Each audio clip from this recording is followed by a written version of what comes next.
ನಮಸ್ಕಾರ. News room ಫಸ್ಟ್ನ ಇಂದಿನ news ರೌಂಡಪ್ಗೆ ಸ್ವಾಗತ. ನಾನು ನಿಮ್ಮ ಆಶಾ BR. ಬಂಟ್ವಾಳ ಚಾಲಕನ ನಿಯಂತ್ರಣ ತಪ್ಪಿದ ಕಾರೊಂದು ರಸ್ತೆಯ ಬದಿಯಲ್ಲಿ ಹಾಕಿದ ಮಣ್ಣಿನ ಮೇಲೆ ಹತ್ತಿ ಮೈಲುಕಲ್ಲಿಗೆ ಡಿಕ್ಕಿ ಹೊಡೆದ ಘಟನೆ ಬಂಟ್ವಾಳದ ಮಾಣಿ ಸಮೀಪದ ಪೆರಾಜೆ ಎಂಬಲ್ಲಿ ನಡೆದಿದೆ. ಪುತ್ತೂರಿನಿಂದ ಮಾಣಿ ಕಡೆಗೆ ಬರುತ್ತಿದ್ದ ಕಾರು ಚಾಲಕನ ನಿಯಂತ್ರಣ ತಪ್ಪಿ ರಸ್ತೆಯ ಬದಿಯ ಮಣ್ಣಿನ ರಾಶಿ ಮೇಲೆ ಏರಿತ್ತು. ಈ ವೇಳೆ ಕಾರನ್ನು ನಿಯಂತ್ರಣಕ್ಕೆ ತರುವಲ್ಲಿ ಚಾಲಕ ಯಶಸ್ವಿ ಆದ ಕಾರಣ ದೊಡ್ಡ ಅನಾಹುತ ತಪ್ಪಿತ್ತು. ಆದರೆ ರಸ್ತೆ ಬದಿಯಲ್ಲಿದ್ದ ಮೈಲುಕಲ್ಲಿಗೆ ಡಿಕ್ಕಿ ಹೊಡೆದು ಕಾರು ನಿಂತ ಕಾರಣ ಕಾರಿಗೆ ಅಲ್ಪ ಸ್ವಲ್ಪ ಹಾನಿಯಾಗಿದ್ದು, ಕಾರು ಚಾಲಕನಿಗೂ ಸಣ್ಣ ಪುಟ್ಟ ಗಾಯವಾಗಿದೆ.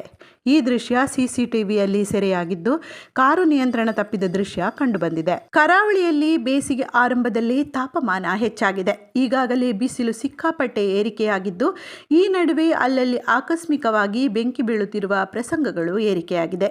ಇತ್ತೀಚೆಗೆ ಬಜತ್ತೂರಿನ ಹೊಸಗದ್ದೆಯ ಅರಣ್ಯ ಸಮೀಪ ಬೆಂಕಿ ಬಿದ್ದಿತು. ಇದೀಗ ಪುತ್ತೂರಿನ ಲೋಕೋಪಯೋಗಿ ಇಲಾಖೆ ಆವರಣದ ಸಮೀಪ ಬೆಂಕಿ ಕಾಣಿಸಿಕೊಂಡಿದ್ದು, ಆವರಣಕ್ಕೆ ಅಳವಡಿಸಿದ್ದ ಅಲಂಕಾರಿಕ ಹುಲ್ಲಿಗೆ ಬೆಂಕಿ ಹೊತ್ತಿಕೊಂಡಿತ್ತು. ಬೆಂಕಿ ರಭಸಕ್ಕೆ ಅಲಂಕಾರಿಕವಾಗಿ ಇದ್ದ ಹುಲ್ಲು ಸಂಪೂರ್ಣ ಸುಟ್ಟು ಭಸ್ಮವಾಗಿದೆ. ಸ್ಥಳೀಯರು ಬೆಂಕಿ ನಂದಿಸುವಲ್ಲಿ ಸಫಲರಾದರು. ಸಿಸಿಬಿ ಕಾರ್ಯಾಚರಣೆಯಲ್ಲಿ ಹಲವು ಪ್ರಕರಣಗಳಲ್ಲಿ ಭಾಗಿಯಾಗಿ ನ್ಯಾಯಾಲಯಕ್ಕೆ ವಿಚಾರಣೆ ಸಮಯ ಹಾಜರಾಗದೆ ತಲೆಮರೆಸಿಕೊಂಡಿದ್ದ ಆರೋಪಿಗಳಿಬ್ಬರನ್ನು ಪೊಲೀಸರು ವಶಕ್ಕೆ ಪಡೆದುಕೊಂಡಿದ್ದಾರೆ. ಬಂಧಿತರಲ್ಲಿ ಒಬ್ಬ ಬರೋಬ್ಬರಿ 23 ಪ್ರಕರಣಗಳಲ್ಲಿ ಬೇಕಾಗಿದ್ದ ಮೊಹಮ್ಮದ್ ಅಬ್ದುಲ್ ಫಯಾನ್.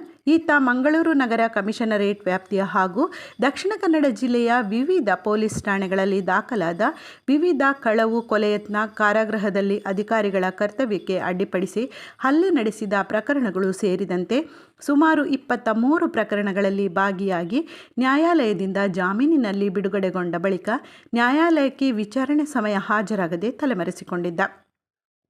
ಮತ್ತೊಬ್ಬ ಆರೋಪಿ ಕುಖ್ಯಾತ ಡ್ರಗ್ಸ್ ಪೆಡ್ಲರ್ ಮೊಹಿದೀನ್ ಹಫೀಜ್ ಅಬಿ. ಈತ ಮಂಗಳೂರು ನಗರದ ವಿವಿಧ ಪೊಲೀಸ್ ಠಾಣೆಗಳ ವ್ಯಾಪ್ತಿಯಲ್ಲಿ ಮಾದಕ ವಸ್ತು ಮಾರಾಟ, ಸಾಗಾಟದ ಒಟ್ಟು 10 ಪ್ರಕರಣಗಳಲ್ಲಿ ಭಾಗಿಯಾಗಿ ನ್ಯಾಯಾಲಯದಿಂದ ಜಾಮೀನಿನಲ್ಲಿ ಬಿಡುಗಡೆಗೊಂಡ ಬಳಿಕ ನ್ಯಾಯಾಲಯಕ್ಕೆ ವಿಚಾರಣೆ ಸಮಯ ಹಾಜರಾಗದೆ ತಲೆಮರೆಸಿಕೊಂಡಿದ್ದ. ಈತನನ್ನು ಕೇರಳ ರಾಜ್ಯದ ಕಾಸರಗೋಡು ಜಿಲ್ಲೆಯ ಮಂಜೇಶ್ವರದ ಮೀಂಜಾ ಎಂಬಲ್ಲಿಂದ ವಶಕ್ಕೆ ಪಡೆದುಕೊಂಡು ಮುಂದಿನ ಕ್ರಮಕ್ಕಾಗಿ ಕೋಣಾಜೆ ಪೊಲೀಸ್ ಠಾಣೆಗೆ ಹಸ್ತಾಂತರಿಸಲಾಗಿರುತ್ತದೆ. ನಿರಂತರ ಸುದ್ದಿಗಾಗಿ ನಮ್ಮ ನ್ಯೂಸ್ ಚಾನೆಲ್ ಸಬ್ಸ್ಕ್ರೈಬ್ ಮಾಡಿ.